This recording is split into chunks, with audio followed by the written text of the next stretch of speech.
Let's rewind just a moment. This idea began in July 2022.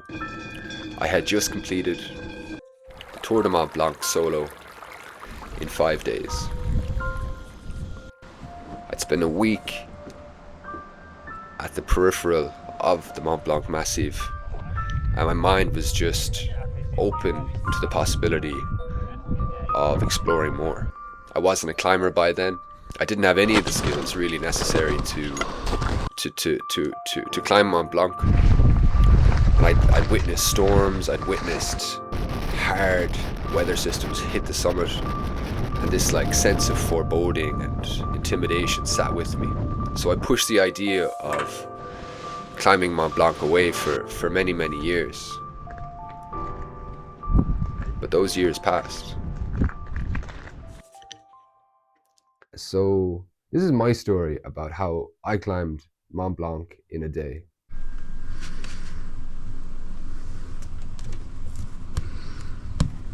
I have to say, the running sucks. It sucks so bad. It was just so many wet, cold days in Wicklow. Training hard.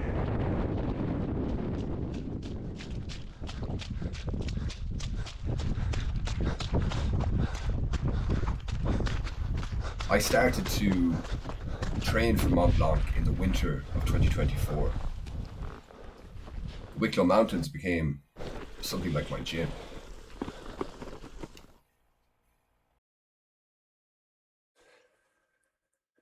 Eventually, this hardcore base training period gave way to more specific, critical skills I would need on the climb.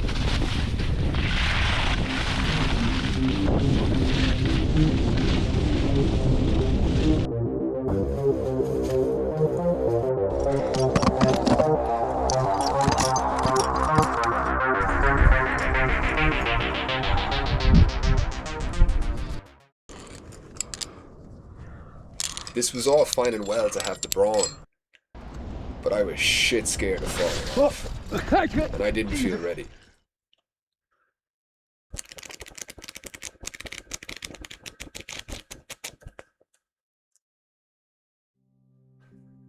This wasn't something that I could just wish would happen.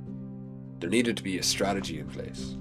I needed to have two things. I needed to get the right training. I got that from Mountaineering Ireland at my local climbing club, Irish Mountaineering Club, and through good old-fashioned trial and error. And then I implemented that training consistently, thoughtfully, throughout the year, leading up to the climb. I replicated the foreign environment that I was about to enter.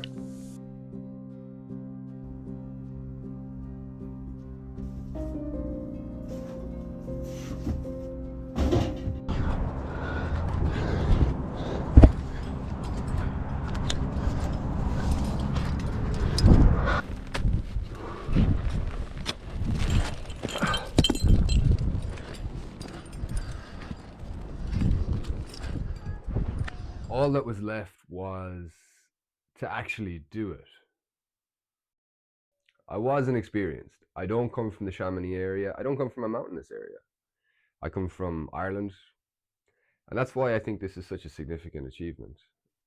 Now, I totally get that if you're an experienced alpinist, if you're based out of the Dolomite Range, the Western Alps, the Eastern Alps, the Stubai Alps, this is a cakewalk.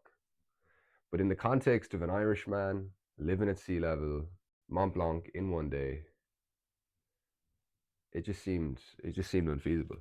It just seemed so impossible. The concept was just so crazy. So 11:15 at night I left, and that day I had been up at the Midi station at 3,800 meters for about 6 or 7 hours. And that was the extent of my high altitude acclimatization.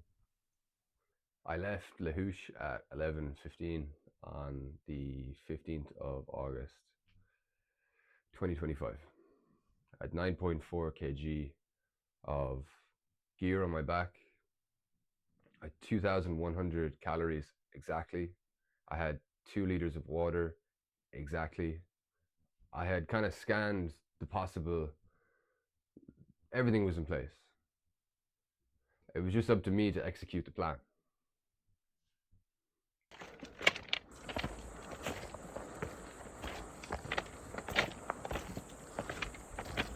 The climb, the climb really kicked off at the Tetrus hut.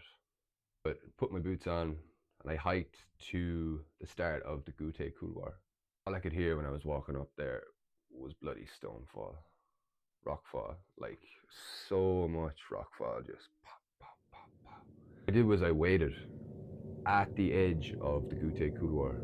I waited for 20 minutes, no more rockfall, and then I just essentially kind of shuffled across. I mean, the exposure, which I saw later in the day at the bottom of the couloir, is just mind blowing.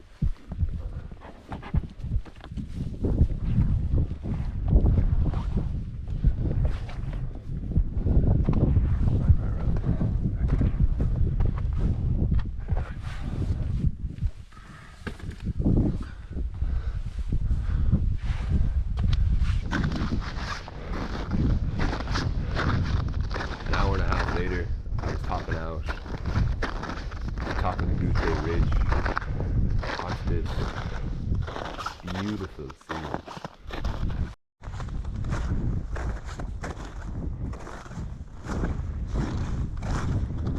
I'm making this fucking thing. I came this fucking far. I'm not giving up.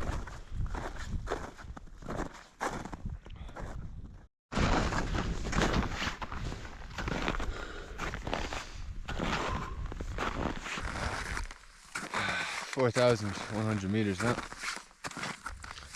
Not far to go. Snow condition is excellent. I was in a robotic state of raw determination. As Rhino Messner once put it, I have not lost the mastery of my feelings. There are actually no more feelings. I consist only of will. The confidence that I built up throughout the night kind of evaporated. And that deep sense of unease and uncertainty and anxiety returned. All I could hear was my beating heart, the sound of my own breath.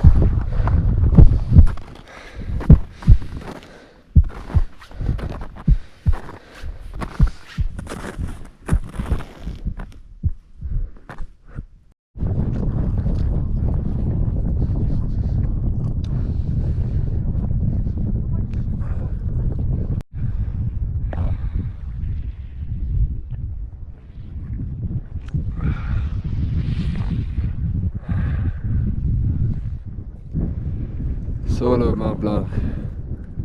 Valley to top, 10 hours.